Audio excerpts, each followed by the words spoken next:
साथियों नमस्कार। स्वागत है आपका एक बार फिर से शिवांश ऑनलाइन स्टडी की डेली जीएस की क्लास में। ठीक है, तो देखिए साथियों, हमारा जीएस के प्रीवियस ईयर क्वेश्चंस यहाँ पर के लिए यहाँ पर ये वीडियो लगातार हम लोग लेके आ रहे हैं। तो आपको प्रत्येक दिन यहाँ पर in previous year question paper से रिलेटेड हम लोग क्वेश्चन करवा रहे हैं। ठीक है, जो कि आपकी यूके आगामी परीक्षाओं के लिए, जो कि आपका कनिष्ठ कुटुंब न्यायालय, ठीक है, कनिष्ठ सहायक की जो भर्ती है कुटुंब न्यायालय, और आपका दूसरी ईओटीआरआई और बाकी समस्त जितने भी अभी आगामी परीक्षाएं हैं उनको लेकर काफ़ी महत्वपूर्ण ये आपका वीडियो रहने वाला है। ठीक है, तो यदि आपने इससे पहले वाली वीडियोस नहीं देखी है तो चैनल पे आप लोग विजिट करिए और प्लेलिस्ट में जाके आप लोग देख सकते हैं। यहाँ पर दो प्लेलिस्ट हमारी जो रिसेंटली हमने ये वीडियो स्टार्ट किया हुआ है। आपका एक GSPYQ करके एक वीडियो है, मतलब कि प्लेलिस्ट है, और दूसरा प्लेलिस्ट है आपका हिंदी PYQ। ठीक है, हिंदी PYQ आप लोग वहाँ पर जाके देख सकते हैं। तो चलिए ज़्यादा देर ना करते हुए हम लोग सीधा आज के कंटेंट पे आते हैं। तो फ्रेंड्स, हमने कल यहाँ पर आप लोगों ने देखा होगा, आज का जो हमारे क्वेश्चंस हैं आपके क्वेश्चन नंबर 8 से हम लोग कर रहे हैं। ठीक है, और प्रत्येक क्वेश्चन से आपको 5 से 6 और अन्य फैक्ट हम लोग बता रहे हैं। ठीक है, जो कि परीक्षा उपयोगी है पूर्ण रूप से।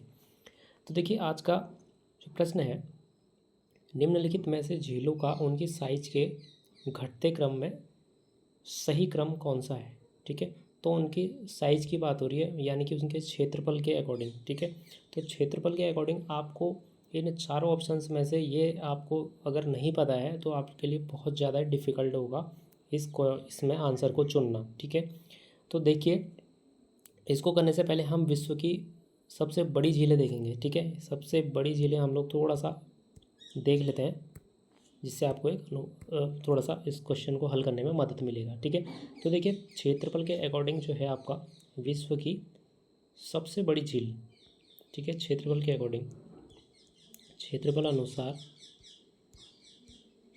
विश्व की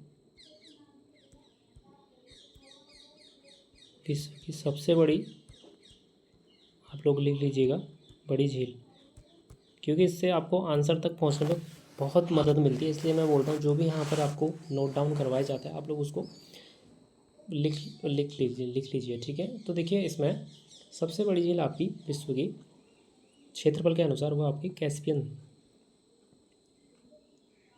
कैस्पियन सागर बहुत ज़्यादा इम्पोर्टेंट, क्योंकि ये आपकी विश्व की क्षेत्रफल के अनुसार, ठीक है, क्षेत्रफल की दृष्टि से कैस्पियन सागर आपका विश्व की सबसे बड़ी झील है, जो लगभग 3,71,000 वर्ग किलोमीटर, ठीक है, जो लगभग आपका 3,71,000 किलोमीटर स्क्वायर इसका आपका क्षेत्रफल है। ये भी आप लोग इसको नोट कर लीजिए क्योंकि आ सकता है। अब देखिए अपने विशाल आकार के कारण इसे सागर कहा जाता है। ठीक है, बाकी क्योंकि काफ़ी इसमें अभ्यर्थी ये कन्फ्यूजन करेंगे कि इसका नाम कैस्पियन सागर है तो क्या ये समुद्र है। ठीक है, क्योंकि इसका आकार ही इतना बड़ा है कि इसको सागर यानी कि कैस्पियन सागर इसका नाम बोला जाता है। अब देखिए कुछ 4 से 5 हम विश्व की सबसे बड़ी झीलें देखेंगे जो कि क्षेत्रफल के अनुसार है। बाकी सबसे बड़ी झील आपका कैस्पियन सागर है। ठीक है, अब देखिए पहला आपको कैस्पियन सागर बता दिया है, दूसरा आपका क्षेत्रफल के अनुसार है आपका सुपीरियर झील, तीसरी झील आ जाएगी आपकी विक्टोरिया झील,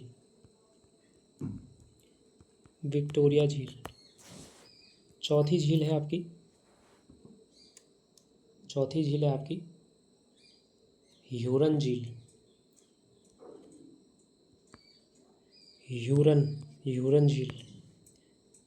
पांचवी बड़ी झील है आपकी मिशिगन झील। अब देखिए साथियों, जो ये 5 बड़ी झीलें हैं इनसे रिलेटेड आपके बहुत सारे प्रश्न यहाँ पर बन सकते हैं परीक्षाओं में। ठीक है, तो सबसे पहले मैंने बोला था आपका कैस्पियन सागर। ठीक है, तो कैस्पियन सागर के विषय में थोड़ा सा आप लोग जान लें। कैस्पियन सागर झील है जो आपका, इसको मैं आपका क्षेत्रफल बता चुका हूँ। अब पानी का प्रकार ये एक प्रकार की खारे पानी की झील है। ठीक है, ये भी आपको पता होना चाहिए, खारे पानी की झील है, और यह यूरेशिया में 5 देशों में घिरी हुई है। ठीक है, 5 देशों से घिरी हुई है। पहला इसमें जो है आपका रूस है, बहुत ज़्यादा महत्वपूर्ण है, आपको लोकेशन पता होनी चाहिए। कजाकिस्तान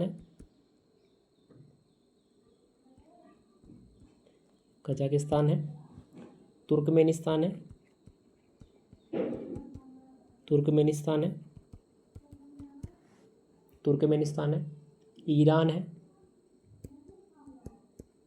और अजरबैजान है। ठीक है, तो ये आपका यूरेशिया में, ठीक है, 5 देशों से घिरी हुई झील है वो आपका कैस्पियन सागर है, जिसमें कि पहला है रूस, कजाकिस्तान, तुर्कमेनिस्तान जो कि आपके मध्य एशिया के हैं, ठीक है, ईरान और आपके अजरबैजान। ठीक है, तो ये आपको अच्छे से ध्यान में रखने हैं कौन से 5 देश हैं। ठीक है, तो देखिए इसका पानी जैसा आपको बता चुका हूँ, ये खारे पानी की झील है। अब देखिए जो दूसरी है आपकी, सेकंड आपकी सुपीरियर झील। ठीक है, सुपीरियर, सुपीरियर के विषय में आप लोग इसको क्षेत्रफल की आवश्यकता इसमें है नहीं, 82,103 वर्ग किलोमीटर है। और इसका मीठा पानी, मीठा पानी ये आपको नोट डाउन करना चाहिए। क्षेत्रफल के हिसाब से विश्व की सबसे बड़ी मीठे पानी की झील। ठीक है, क्षेत्रफल की दृष्टि से, क्षेत्रफल की दृष्टि से विश्व की सबसे बड़ी, सबसे बड़ी मीठे पानी, मीठे पानी की झील भी आपकी कौन सी है, सुपीरियर झील। ठीक है, बहुत ज़्यादा महत्वपूर्ण है आपका। और देखिए यह यूएसए और कनाडा की सीमा पर है। ठीक है, इसकी लोकेशन देखिएगा, तो यह यूएसए व कनाडा, कनाडा की सीमा पर, सीमा पर। ठीक है, ये फैक्ट आप लोग नोट डाउन जरूर करें इस विषय में, क्योंकि ये आपकी विश्व की 5 सबसे बड़ी झीलें हैं। इनसे संबंधित कुछ भी आगामी परीक्षाओं में आपका क्वेश्चन 101% जरूर बनेगा, तो वहाँ पर आपको काफ़ी हेल्प मिलेगा इन फैक्ट, अगर ये फैक्ट आपको याद रहेंगे इन विषय में। ठीक है, तो देखिए तीसरी झील है, तीसरी झील आपकी विक्टोरिया झील, विक्टोरिया। ठीक है, तो देखिए विक्टोरिया झील के विषय में आपका, ये भी आपकी फ्रेश वाटर वाली झील है, यानी कि मीठा पानी। ठीक है, अफ्रीका महाद्वीप की सबसे बड़ी झील। ठीक है, आपको याद रखना है भाई, अफ्रीका महाद्वीप, अफ्रीका महाद्वीप की, अफ्रीका महाद्वीप की सबसे बड़ी झील की सबसे, तो साथियों इसमें अफ्रीका महाद्वीप की सबसे बड़ी, ठीक है, अफ्रीका महाद्वीप की सबसे बड़ी झील है। ठीक है, सबसे बड़ी झील नोट डाउन जरूर कीजिएगा, सबसे बड़ी झील है। अब देखिए विक्टोरिया झील, यह Kenya, Tanzania, Kenya, Tanzania, Kenya, Tanzania और युगांडा, केनिया, तंजानिया और युगांडा में फैली है। ठीक है, केनिया, तंजानिया और युगांडा में फैली है। और नील नदी का स्रोत, नील नदी का स्रोत, सबसे लंबी नदी है विश्व की, नील नदी है। ठीक है, तो नील नदी जो है आपका, उसका स्रोत भी क्या है आपका, विक्टोरिया। ये आपको पता होना चाहिए इतने सारे फैक्ट। तो यहाँ पर आपको ये नोट डाउन जरूर कीजिएगा, क्योंकि इन 5 बड़ी झीलों के विषय में 101% आपका क्वेश्चन यहीं से बनता है। इन 5 झीलों में से कुछ भी प्रश्न यहाँ पर बन जाएगा। ठीक है, तो नेक्स्ट है आपका ह्यूरन झील, ह्यूरन झील, ह्यूरन झील ये भी आपका फ्रेश वाटर, फ्रेश वाटर यानी कि मीठे पानी की झील। अब देखिए उत्तरी अमेरिका की ग्रेट लेक्स का हिस्सा है। ठीक है, और यूएसए वो कनाडा के बीच स्थित है, ये देख लीजिए आप, यूएसए और कनाडा, यूएसए और कनाडा के बीच स्थित लोकेशन इसकी। देखिए अगली 5वीं महत्वपूर्ण झील है मिशिगन, मिशिगन झील। तो मिशिगन झील ये भी फ्रेश वाटर की है, मीठे पानी की झील। अब देखिए यह पूरी तरह से संयुक्त राज्य अमेरिका यानी कि यूएसए के भीतर स्थित सबसे बड़ी झील है। ठीक है, पूरी तरीके से यूएसए के भीतर, यूएसए में स्थित, यूएसए में स्थित सबसे बड़ी झील।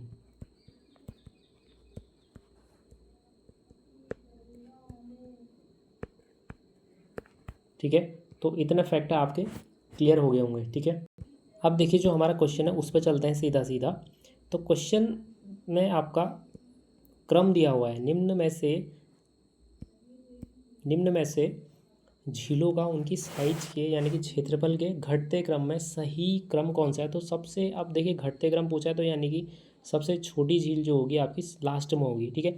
अब घटते क्रम में सबसे बड़ी झील को पहले आपको लाना है। तो देखिए ऑप्शंस के अकॉर्डिंग आपको देखना है, क्योंकि मैं बता चुका हूँ कि सबसे बड़ी झील आपकी कौन सी है, कैस्पियन सागर, ठीक है। विश्व की सबसे बड़ी झील है भाई कैस्पियन सागर, ऑप्शन में है। ऑप्शन में आपका कैस्पियन सागर नहीं है, ठीक है। अब उसके बाद जो दूसरे नंबर की झील है वो आपकी सुपीरियर झील है क्षेत्र के अकॉर्डिंग, ठीक है। तो सुपीरियर यहाँ पर है, आपको देख रहा है कहीं पर ही कि सबसे पहले, हाँ ठीक है। तो ऑप्शन नंबर बी में दिखाई दे रहा है कि सुपीरियर झील सबसे पहले है, ठीक है। सुपीरियर के बाद आपका विक्टोरिया झील बिल्कुल क्रम से लगा हुआ है, ठीक है। और विक्टोरिया के बाद आपका ह्यूरन का नंबर आता है, ठीक है, लेकिन यहाँ पर मिशिगन आया, ठीक हो गया।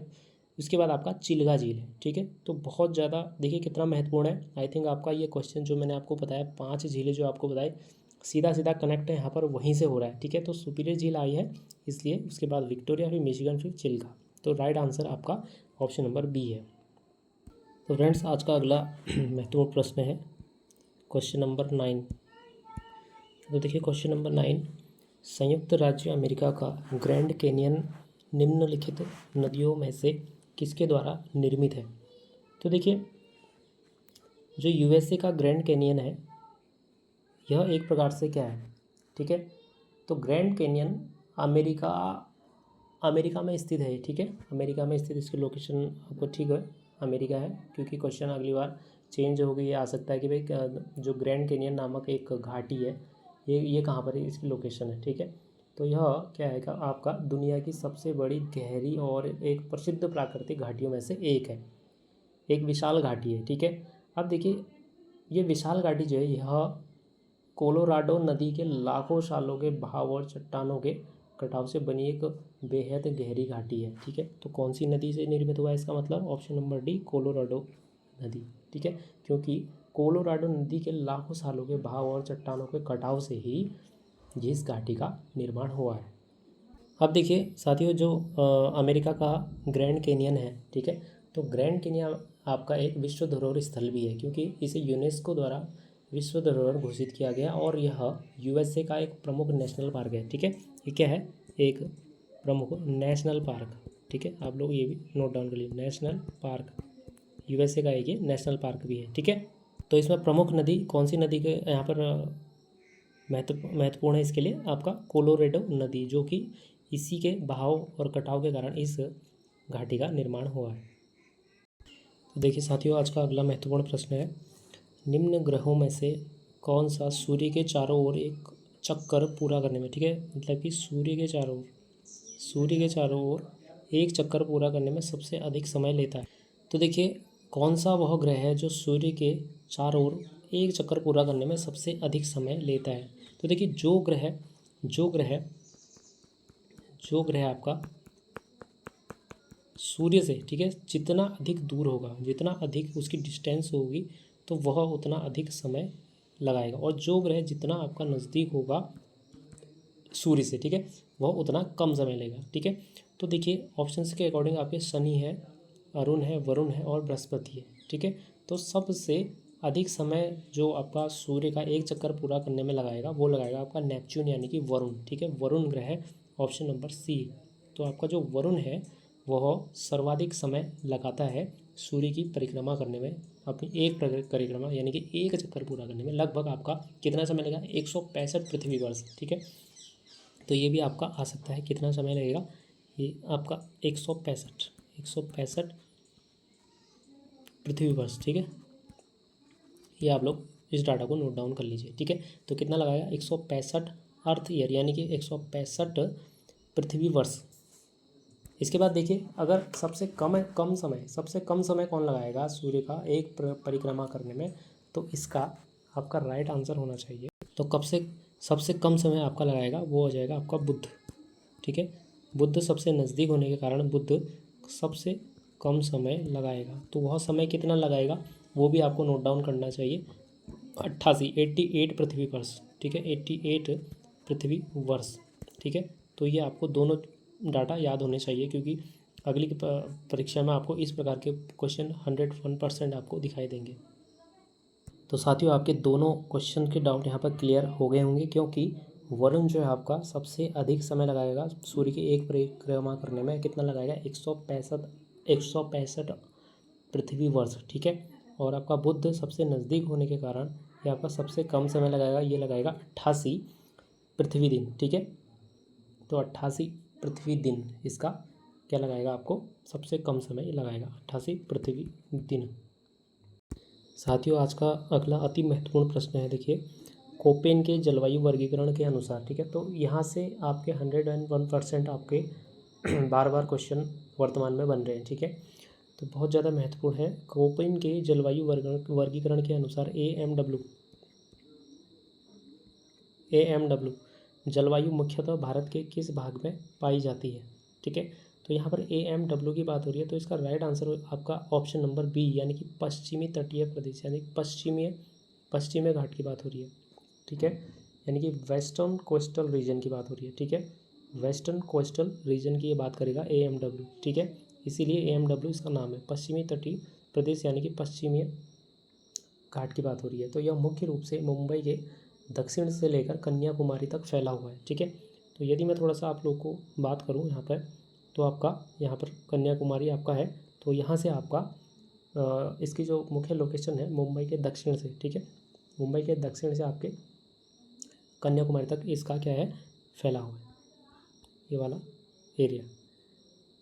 अब देखिए साथियों, इसके बाद आपके लिए ये जानना भी ज़रूर है कि इस प्रकार की जो ये जलवायु है AMW भारत के अंदर कहाँ कहाँ पर और प्रमुख क्षेत्र है। तो इसके अंतर्गत आपके कोंकण और मालाबार तट, ठीक है। इसके अंतर्गत आपका कोंकण व मालाबार तट, कोंकण और मालाबार तट, इसमें गोवा, केरल, ठीक है। इसमें गोवा, केरल, तटीय कर्नाटक और दक्षिण पश्चिम में महाराष्ट्र के क्षेत्र शामिल है। बाकी इसमें जो द्वीप समूह है, तो द्वीप समूह के अंतर्गत इसमें भारत के अंडमान और निकोबार द्वीप समूह भी इसी प्रकार की जलवायु पाई जाती है, ठीक है। अंडमान और निकोबार, ठीक है, निकोबार जो द्वीप समूह है आपके में भी इसी प्रकार की जलवायु पाई जाती है। तो आपको ये भी आपको याद रखना है, बहुत ज़्यादा महत्वपूर्ण है। देखिए अब इसके बाद देखिए जो AMW की बात हो रही है आपका, ठीक है, जो ये कोपेन के जलवायु वर्गीकरण के अनुसार जो AMW है आपकी, इसका क्या अर्थ है, ठीक है। तो साथियों यहाँ पर देखिए जो AMW है आपका, ये आपका जो डिनोट करता है, ये करता है आपका उष्ण कटिबंधीय आर्द्र, उष्ण कटिबंधीय आर्द्र, ठीक है। इसको ये डिनोट करता है। इसका क्या मतलब है कि यहाँ साल भर तापमान अधिक, ठीक है, सबसे ठंडे महीने में भी 18 डिग्री सेल्सियस से ऊपर रहता है, ठीक है। तो यहाँ पर जो तापमान है आपका साल भर, चाहे कोई सबसे ठंडा महीना भी क्यों ना हो, उसमें भी यहाँ पर तापमान कितना देखने को मिल रहा है आपका 18 डिग्री सेल्सियस से आपका ऊपर ही रहता है, ठीक है। तो इसीलिए यहाँ पर उष्ण कटिबंधीय आर्द्र। अब इसके बाद है एम जो डिनोट करता है आपका, इसका एम जो डिनोट करता है, ये करता है आपका मानसून को ये डिनोट करता है, ठीक है। यानी कि यहाँ दक्षिण पश्चिम, ठीक है, यहाँ दक्षिण पश्चिम मानसून के कारण गर्मियों में 300 सेंटीमीटर से अधिक भारी वर्षा होती है, ठीक है। किसके कारण? दक्षिण पश्चिम मानसून के कारण, ठीक है। दक्षिण पश्चिम मानसून के कारण यहाँ पर गर्मियों में 300 सेंटीमीटर से अधिक की भारी वर्षा होती है, ठीक है। इसके बाद देखिए W जो डिनोट करता है आपका, इसमें आपका जो W डिनोट कर रहा है, ये कर रहा है आपका लघु शुष्क शीत ऋतु, लघु शुष्क शीत ऋतु, ठीक है। लघु शुष्क शीत ऋतु को यहाँ पर डिनोट करता है। यहाँ सर्दियों के मौसम में कुछ समय के लिए सूखा या कम वर्षा वाला काल होता है, ठीक है। तो सर्दियों के मौसम में यहाँ पर थोड़ा कुछ समय के लिए यहाँ पर मौसम कैसा रहता है? सूखा और कम वर्षा वाला रहता है। तो आपको आई थिंक यहाँ पर ये आपका क्लियर हो गया होगा। इस प्रश्न को लेकर भी आपके मन में कोई डाउट है तो आप लोग अपने कमेंट्स ज़रूर कीजिएगा, ठीक है, कमेंट ज़रूर आप लोग करें। साथियों आज का अगला महत्वपूर्ण प्रश्न है, ये भी काफ़ी रिपीटेड प्रश्न है, कई परीक्षाओं में पूछा जा रहा है, ठीक है। तो देखिए जैव विविधता यानी कि बायोडाइवर्सिटी शब्द किसके द्वारा दिया गया? तो इसका राइट आंसर है आपका WG रोसेन, ठीक है। तो WG रोसेन के द्वारा ये आपका 1985, ठीक है, 1985 में इस शब्द को उन्होंने गढ़ा गया, ठीक है, इनके द्वारा गढ़ा गया, ठीक है। तो उन्होंने बायोलॉजिकल डाइवर्सिटी, ठीक है, बायोलॉजिकल डाइवर्स लिख लो, बायोलॉजिकल डाइवर्सिटी, ठीक है। इस शब्द को छोटा करके बायोडाइवर्सिटी बना दिया, ठीक है। क्या बना दिया आपको? बायोडाइवर्सिटी इन्होंने बना दिया, इस शब्द से ही बनाया, क्योंकि आ जाएगा किस शब्द से बनाया? बायोलॉजिकल डाइवर्सिटी की से ही आपका बायोडाइवर्सिटी बनाया गया इनके द्वारा 1985 में। इन्होंने इस शब्द को गढ़ा, ठीक है। साथियों, आज का अगला जो महत्वपूर्ण प्रश्न है आपका, निम्नलिखित में से कौन सी स्थानीय पवन पूर्व मानसून ऋतु, ठीक है, पूर्व यानी कि आपका प्री मानसून सीजन की बात हो रही है, पूर्व मानसून ऋतु के दौरान केरल व तमिलनाडु के कुछ भागों को प्रभावित करती है, ठीक है। तो देखिए साथियों, इसका राइट आंसर है आपका ऑप्शन नंबर बी, यानी कि आम्र बौछार, ठीक है। इसको मैंगो शावर बोला जाता है, ठीक है। अब देखिए, पूर्व मानसून यानी कि प्री मानसून सीजन में केरल, तमिलनाडु और कर्नाटक, ठीक है, कौन कौन से इसमें शामिल है? केरल, तमिलनाडु व आपका कर्नाटक, ठीक है। कर्नाटक के तटीय क्षेत्रों को प्रभावित करने वाली स्थानीय पवनें और उनसे होने वाली वर्षा को मुख्य रूप से मैंगो शावर, ठीक है, या आम्र वर्षा इसको कहा जाता है, ठीक है। और यह प्रश्न आपका कई बार अन्य परीक्षाओं में आपको दिखाई देने को मिला है, ठीक है। तो फ्रेंड्स, ये था आज का कंटेंट हमारा जीएस डेली जो आपकी जीएस डेली क्लास चल रही है आपका, ठीक है, PYQ। तो फ्रेंड्स, कैसा लगा आपको कंटेंट? अपने सुझाव दीजिएगा, कमेंट दीजिए और शेयर ज़्यादा से ज़्यादा कीजिएगा। मिलते हैं नेक्स्ट वीडियो में। Thank you.